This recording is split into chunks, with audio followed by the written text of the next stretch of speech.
Buenos días, jóvenes. Hoy vamos a empezar un tema nuevo, ya como México mm, independiente y como república. Vimos el primer imperio, vimos también quién fue el primer emperador. Vayan recordando para que eso no se nos olvide, ya que próximamente pues tendremos un pequeño examencito. Hablamos sobre las logias masónicas que había en el país, que era la escocesa y la yorquina, ¿verdad? Los grupos políticos que se formaron o que había al consumarse la independencia, los cuales eran los Borbones, que habían o estaban apoyando la corona española todavía, los iturbidistas, que también hasta cierto punto querían seguir teniendo un emperador, no un rey, pero sí un emperador, ya que eso les daba clase y prestigio al nuevo México, al México independiente. Pero aún así, no todos estaban de acuerdo, así que existía el grupo de los republicanos. El pensamiento de ellos era liberal y los llevaba a concebir el proyecto republicano o federal como la mejor opción para la nación recién formada. Y tomaban como modelo la República de los Estados Unidos de Norteamérica, ¿verdad?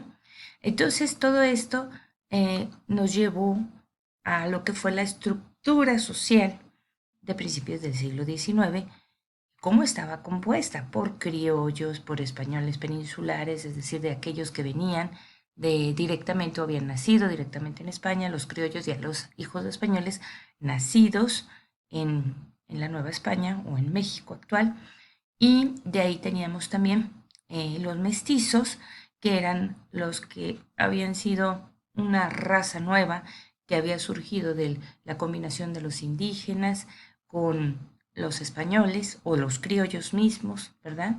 Y los indígenas como eh, raza, pueblo que había sido conquistado, los negros, que eran aquellos grupos que había venido como esclavos, principalmente de África, a trabajar al nuevo continente, ¿verdad? Y la combinación de todas estas razas, pues nos da como consecuencia la nación mexicana que ahora somos. Por eso los mexicanos decimos no tenemos pedigrí, es decir, todos somos una mezcla, hay güeros, morenos, chinos, negritos, unos más tostaditos y unos más blanquitos, pero es por los antecedentes que tenemos. También vimos las logias masónicas y cómo a través de ellas, pues, se empiezan a dividir los dos bandos, si lo podemos decir así, el grupo de conservadores y el grupo de liberales. Los yorquinos eran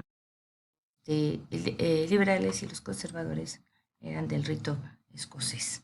Ahora, o la semana pasada, el último tema fue la Constitución de 1824, cuando cae Agustín de Iturbide, es decir, el primer emperador, ¿verdad?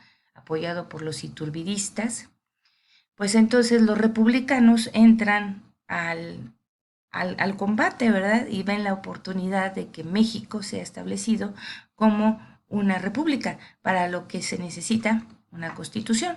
Toda república tiene una constitución por la cual se rige y se establece la primera constitución de México en 1824, fecha en la que se establece la primera constitución de México, 1824, en la cual podemos ver algunos de los estatutos que se marcaban, ¿verdad?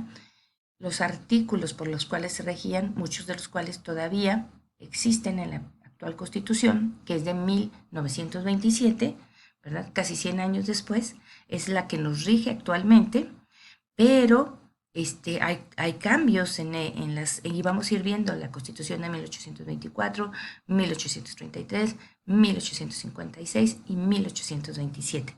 Y una de las cosas que sí establece la Constitución de 1827 es la soberanía nacional, hasta la fecha, la República Representativa Popular y Federal, también hasta la fecha. El poder federal se divide en ejecutivo, legislativo y judicial, también. El poder ejecutivo es ejercido por un presidente, el legislativo por la Cámara de Senadores y la Cámara de Diputados, y el judicial por la Suprema Corte de Justicia. Hasta aquí todo esto sigue en nuestra Constitución actual. Pero gracias a Dios, la religión católica se establece como única se mantiene el fuero militar y el eclesiástico, este artículo sí cambió. En la Constitución de 1824, la religión católica todavía era la única y se mantenía el fuero militar y el eclesiástico, es decir, no se les quitaba el fuero, es el poder a los militares y a los sacerdotes, ¿ok? O a la iglesia más bien católica. Y este artículo en las constituciones siguientes, por lo menos en la 1856 con Benito Juárez, lo vamos a estudiar, se elimina. También cada estado es libre y soberano para establecer sus propias leyes y se sostenía el gobierno federal. Se divide geopolíticamente el país en 19 estados, después esto cambia, ¿verdad? Te dejo de tarea en cuántos estados está dividido actualmente nuestro país. Y se crea el Distrito Federal, que hasta hace aproximadamente 6 años ya no es Distrito Federal, ahora es Ciudad de México. Bueno, hasta aquí vamos ahorita. Ahora vamos a empezar con un tema nuevo. Gobierno de Guadalupe Victoria, primer presidente de la República Mexicana, ¿verdad? Después de que fue promulgada la Constitución, entonces se llevan a cabo elecciones y el resultado electoral permitió que se integrara el primer gobierno republicano para México. Guadalupe Victoria y Nicolás Bravo formaron parte del Poder Ejecutivo. Acuérdate que ellos dos fueron caudillos de la independencia. El primero, es decir, Guadalupe Victoria, ocupa el cargo de presidente y el segundo como vicepresidente. Actualmente no existe un vicepresidente, solamente el presidente. También se eligieron los primeros gobernadores estatales y la Primera República obtuvo el reconocimiento de los Estados Unidos de América y el primer préstamo de Inglaterra. Y aquí empezamos una gran historia de préstamos tras préstamos. Así que México estaba constituido ahora como una república, pero una república pobre. No había recursos, no había apoyo de parte de España, porque ahora ya éramos un país independiente. Entonces recurrimos a los Estados Unidos de América y a Inglaterra para solicitar préstamos para que México pudiera ser una nación independiente y tener recursos para subsistir. Así que vamos a estudiar en este día el primer presidente, o más bien el primer gobierno de nuestro México, ahora independiente como república. Les dejo el siguiente video y un trabajo para realizar el día de hoy. Buenos días, que tengan un bonito día.